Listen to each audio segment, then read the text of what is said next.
മാലിന്യ സംസ്കരണം വീടുകളിൽ നിന്നും ശീലിക്കാൻ കഴിയണമെന്ന് സിനിമാ താരം ഗോവിന്ദ് പത്മസൂര്യ പട്ടാമ്പിയിൽ നഗരസഭയുടെ നേതൃത്വത്തിൽ സംഘടിപ്പിച്ച കുട്ടികളുടെ ഹരിതസഭയിൽ സംസാരിക്കുകയായിരുന്നു ഗോവിന്ദ് പത്മസൂര്യ. മാലിന്യമുക്തം നവകേരളം ജനകീയ ക്യാമ്പയിന്റെ ഭാഗമായാണ് പട്ടാമ്പി നഗരസഭയുടെ നേതൃത്വത്തിൽ കുട്ടികളുടെ ഹരിതസഭ സംഘടിപ്പിച്ചത്. പട്ടാമ്പി ഗവൺമെന്റ് കോളേജ് ഓഡിറ്റോറിയത്തിൽ വെച്ചായിരുന്നു പരിപാടി. സിനിമാ താരങ്ങളായ ഗോവിന്ദ് പത്മസൂര്യ, മാളവിക, ശ്രീനാഥ് എന്നിവർ വിശിഷ്ടാതിഥികളായി. മാലിന്യ സംസ്കരണവുമായി ബന്ധപ്പെട്ട പാഠങ്ങൾ വീടുകളിൽ നിന്ന് തന്നെ ശീലിക്കണമെന്ന് പട്ടാമ്പി നഗരസഭയുടെ സ്വച്ഛ് അംബാസഡർ കൂടിയായ ഗോവിന്ദ് പത്മസൂര്യ സൂചിപ്പിച്ചു. മാലിന്യമുക്ത നാടിന്റെ ആവശ്യകതയെക്കുറിച്ച് വിശിഷ്ടാതിഥികൾ കുട്ടികളുമായി സംവദിച്ചു. നഗരസഭാ chairperson O Lakshmikutty, vice chairman T P Shaji, മറ്റ് കൗൺസിലർമാർ, ഉദ്യോഗസ്ഥർ തുടങ്ങിയവർ പങ്കെടുത്തു. തുടർന്ന് കുട്ടികളുടെ നേതൃത്വത്തിൽ ഹരിതസഭ ചേർന്നു. തങ്ങൾക്ക് ചുറ്റും കണ്ട കാഴ്ചകൾ ഉൾപ്പെടുത്തിക്കൊണ്ടുള്ള റിപ്പോർട്ടുകളും കുട്ടികൾ അവതരിപ്പിച്ചു. നാട് മാലിന്യമുക്തമാക്കി മാറ്റാനുള്ള ആശയങ്ങളും കുട്ടികൾ പങ്കുവച്ചു. പറ്റുന്നൊരു ദിവസം നോക്കി ഇത് വെച്ചതിൽ ഒരുപാട് സന്തോഷം.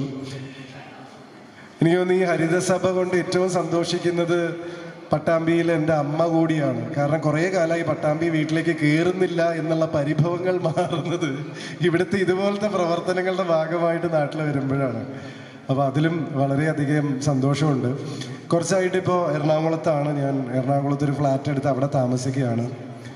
നമ്മൾ കുട്ടിക്കാലത്തൊക്കെ പഠിക്കുന്നുണ്ടല്ലോ, ശരിക്ക് ഈ ശുചിത്വം എന്ന് പറയുന്ന സംഭവത്തിൻ്റെ ബാലപാഠങ്ങൾ, അല്ലെങ്കിൽ അത് തുടങ്ങുന്നത് വീട്ടിലാണ് എന്ന് എപ്പോഴും പറയും. പക്ഷെ നമ്മൾ പട്ടാമ്പി വീട്ടിലൊന്നും നിന്നിരുന്നപ്പോൾ ഞാൻ അതിനെക്കുറിച്ച് അധികം മനസ്സിലാക്കാനുള്ളൊരു അവസരം കിട്ടിയിരുന്നില്ല. കാരണം അതൊക്കെ നമ്മൾ അറിയാതെ തന്നെ വളരെ ഭംഗിയായി നടക്കുന്നൊരവസ്ഥയായിരുന്നു. ഒറ്റയ്ക്കൊരു ഫ്ലാറ്റ് എടുത്ത് കൊച്ചിയിലേക്ക് മാറിയപ്പോഴാണ് ശരിക്കും ഇതെന്താ പരിപാടി എന്നുള്ളത് കൃത്യമായിട്ട് മനസ്സിലാക്കി തുടങ്ങിയത്.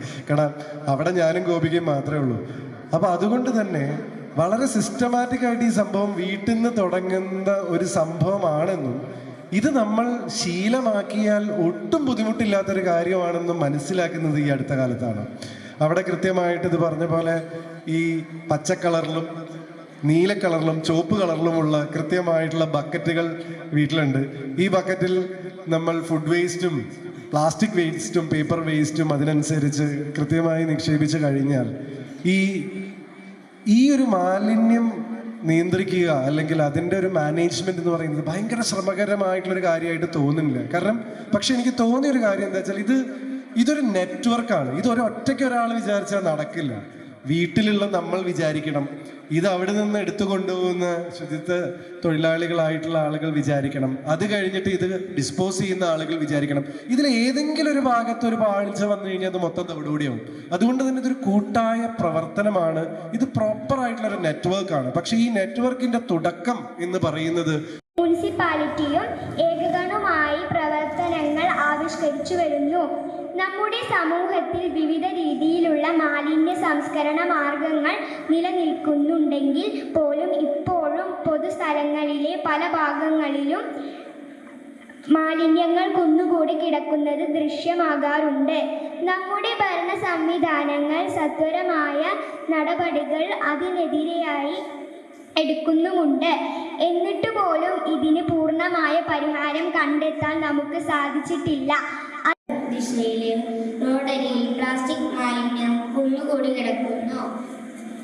രണ്ടാമതായി കുട്ടികൾ കണ്ടെത്തിയത് തോട്ടുങ്ങൽ സിറ്റിയിലെ പട്ടാമ്പി ഭാരതപ്പുഴയിലേക്ക് വെള്ളം ഒഴുകിപ്പോകുന്ന തോട്ടിൽ മാലിന്യജലം അടഞ്ഞുകൂടി കിടക്കുന്നുണ്ട് എന്നതാണ്. സ്വകാര്യ വ്യക്തികൾ മാലിന്യജലം പൈപ്പിലൂടെ തോട്ടിലേക്ക് ഒഴുക്കി വിടുന്നുണ്ട്.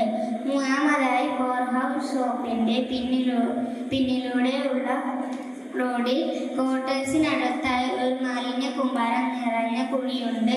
പരിസരത്ത് ദുർഗന്ധം വമിക്കുന്നുണ്ട്. പരിസരവാസികൾ വളരെ ബുദ്ധിമുട്ടിയാണ് ഇവിടെ ജീവിക്കുന്നത്. പ്രശ്നം പരിഹരിക്കുന്നതിന് മുനിസിപ്പാലിറ്റി വേണ്ട നടപടികൾ പെണ്ണു കൊതിക്കും പെണ്ണിനെ കൊതിപ്പിക്കുന്ന കനക കടകാഭരണങ്ങളുടെ കമനീയ ശേഖരവുമായി പട്ടാമ്പി പട്ടണത്തിന്റെ കനക കൊട്ടാരം Manukas gold and diamonds, Manukas tower railway ഓവർബ്രിഡ്ജിന് സമീപം, മെയിൻ റോഡ്, പട്ടാമ്പി.